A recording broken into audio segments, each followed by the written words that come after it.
I'm into art now. I'm drinking from the cup of creativity again. I'm back on track, hooked, besotted with drawing. It's all I want to do. I think I'm quite good at it, in a Rousseau-esque sort of way. Ivor's my model. I work him to the bone. He's very tolerant, though. Last week, when I asked him to be a nude descending a staircase, he said, Who are we referencing, Bear? Duchamp or Boccioni? Art. I'm obsessed. I think I'm turning into my sister Beverly. She never liked drawing or playing with dolls like me.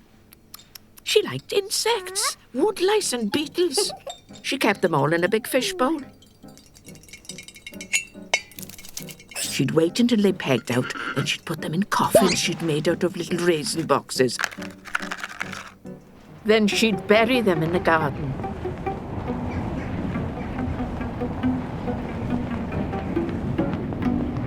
After a while, she'd dig them up to see what had happened to them.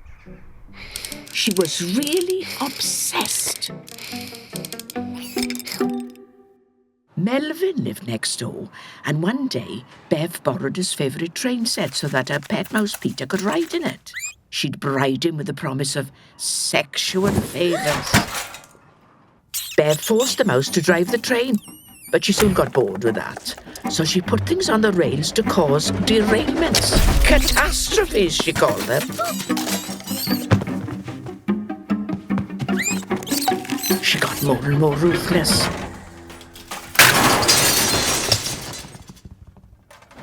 Finally, she tried to blow up the level crossing with a firework.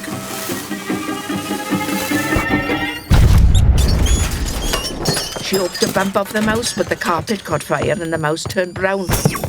But survived. Well, later he did die of trauma.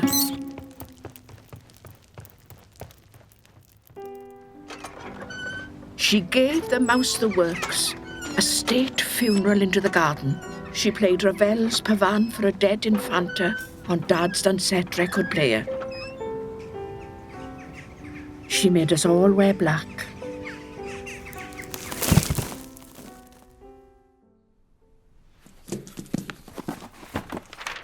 I found these the other day. My first drawings. Oh, I used to draw all the time. I just couldn't stop. The walls of my bedroom were completely covered with my drawings. I don't know, it was like a drug. I used to get into trouble at school for drawing all the time instead of doing proper work. Once I got caught drawing out teacher Miss Mabs in the nude. She knew it was her. She recognised the hairs poking through the holes in her stockings. She just went quiet like a mouse. Oh, yeah. Miss Mabs.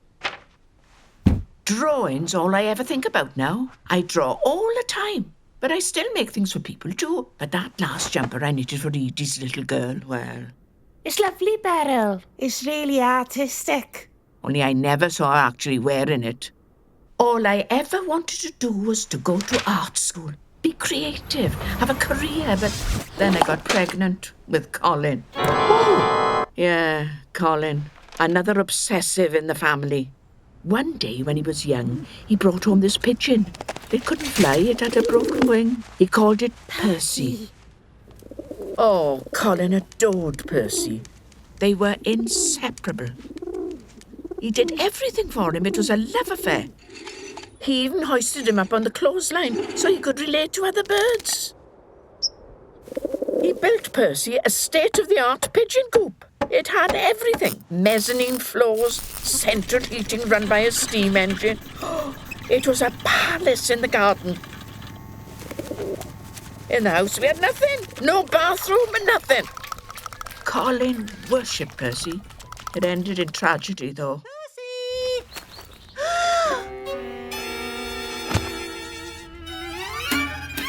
He saw the culprit. Colin vowed revenge. The crossbow he made was precision built. The arrows had Percy's feathers in them. He practiced firing at a particular piece of wall and waited. And waited. Colin shot the cat. It landed in a neighbour's garden. She was a cat fanatic. She called the police. They called it... It's a crime of passion. Colin got off. with a caution. He's still totally obsessed with precise technical detail. You know, things like railway signalling systems. Same route as his parent when the line is already occupied.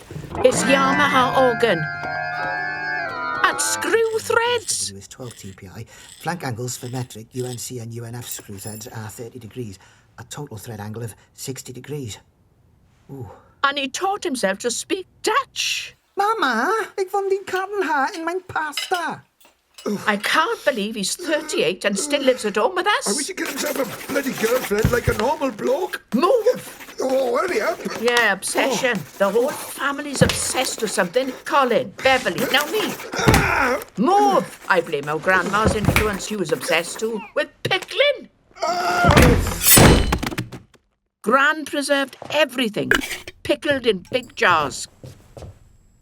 Cabbage, eggs, pig's trotters, cow's tongues, lamb's cheeks. Nothing was safe from her.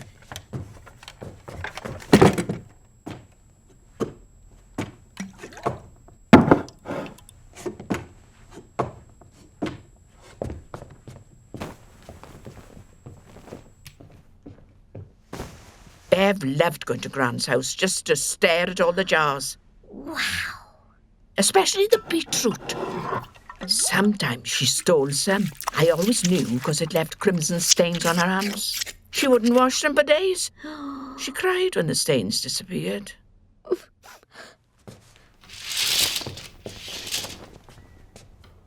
When Grandma died, the woman next door came in and laid her out on the table in the living room. She put pennies on her eyes and a bucket underneath the table with holy water in it.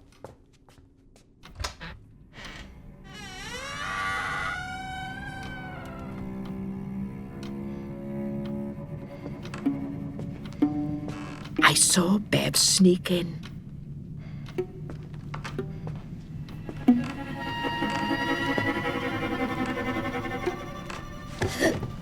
She stayed in there for hours, just staring and fiddling with Gran's body. She wasn't sad, though. When she came out, she said, I kicked the bucket too. Mum did think Bev was a bit strange, though. Well, we all did. She was quite weird, though.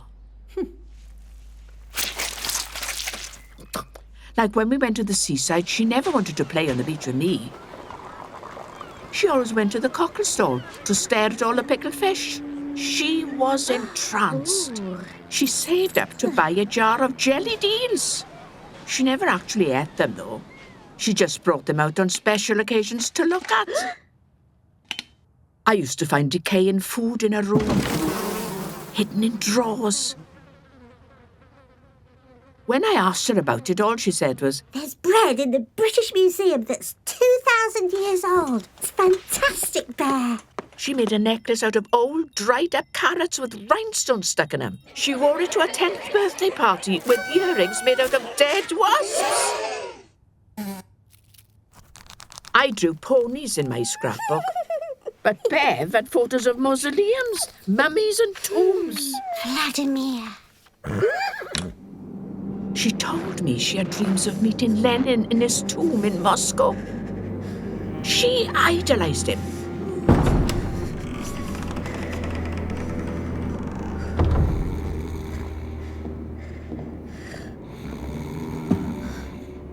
Vladimir, where are we going today?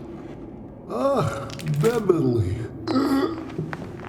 Engelmoy. Sorry, I was dreaming I was in London on Primrose Hill eating ice cream. Can we go to Cum and have my favourite piroshki? Of course, Beverly. We can't go there now. Take my hand.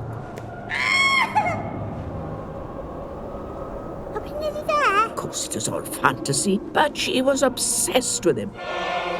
She even joined the Young Communist League to get a free trip to Moscow to see his tomb.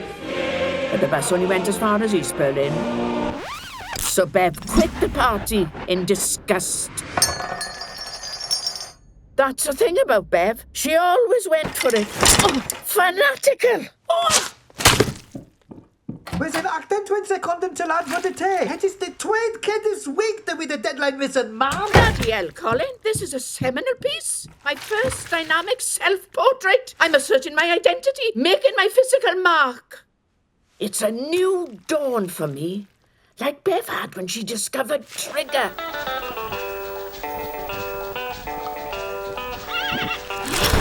Trigger gets stuffed in California. Well, that was it, wasn't it? Suddenly a whole new world opened up before her eyes. Bev stuffed everything after that.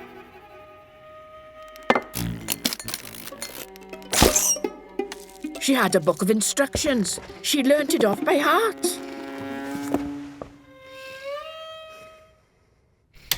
When our dog Rudy died, she stuffed him too.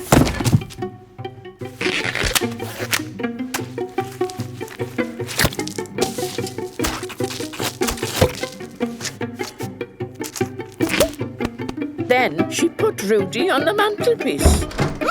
Mum said, Oh, thank God. No more dog's doo-doos. when Bev was 18, she met this American GI. Hi, I'm Lester. Can I take your daughter out, sir? Well, that was it. She married him and moved straight to California. Didn't last, though. Bev spent more time at the Trigger Museum with Lester. Can you believe this? Dad said, I knew it. She's bloody trigger happy. after Lester, Bev got through a string of rich husbands and got a pile of alimony. She's had 3 boob jobs, butt reduction, lip collagen and 6 face tucks. And she spent a fortune fixing her teeth. Don't I look fantastic? Body sculpture, she calls it. She started her first business in LA, stuffing pets for celebs. Her latest gig's called Remains to be Seen, High-Tech Cryogenics for Richos. She's big time now. And what have I done with my life? I'm 59, married with a grown-up geek, still working in a factory, dreaming about what I should have done. I could have gone to art school, been somebody, been a contender. Now it's the bloody change, right? I look like shit. I've lost my looks, my figure's gone, and to cap it all, the other night I caught Ivor watching one of those twerking videos. And you know what he said? Shake your ass, girl. Why don't you get one of those uplift bra things, Bear? Well, to be absolutely honest, I did. Secretly, mind, off the internet. But when I got it, well, I spent about 2 bloody hours with it. But whatever I did, it wouldn't fit.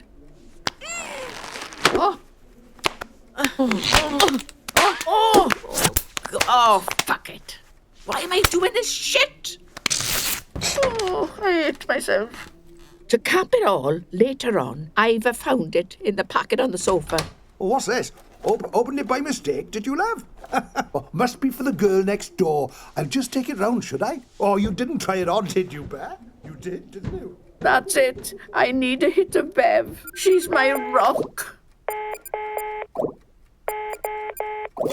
Hi, hon. You okay? I don't know, Bev. I just lost focus, you know. I got distracted. Don't worry about it, Bear. You just gotta take control. It's your life. I mean, look at me, Bear. It's real tough sometimes, but I keep pushing. Oh, sorry, hon. I gotta take this. Well, hi. Thank you for getting back to me. I hear you want to freeze your mother. Did you like your mother? We have an economy deal. I'm sorry, can you hold? Bear, check me out for Christ's sake. Don't I look fabulous? I'm sculpting myself, my own body. I'm an exhibit, right?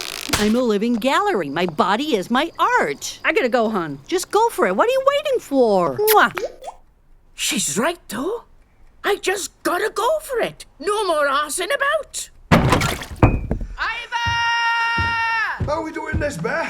Walking or running? Dynamis knife, velocity, energy, speed, love. I want speed. Here we go. Oh, dear God! Oh! No, we missed it again, Ive. Oh, you're obsessed, Come woman! on, I know. It's the movement in between, the moment of change. I gotta capture it. I'm suffering for your art. It's hyperfuturism, love. Go for it now. Come on. Oh, God, I need a cup of tea. I'm talking live with Beryl Thomas, whose latest exhibition of drawings opens here tonight. Beryl, Oh, hello. can we start by talking about what informs your work? Well, I think it was Duchamp or Cage, maybe, who believed that one should embark on a piece without necessarily having a conception of its eventual denouement. It's the process involved that's crucial to the journey that you make, see? Interesting. It's like you're pushing the female gaze here to extremes and, in the process, not only objectifying men, but actually deforming the male body in a quite deliberate, almost vicious way. Oh, no.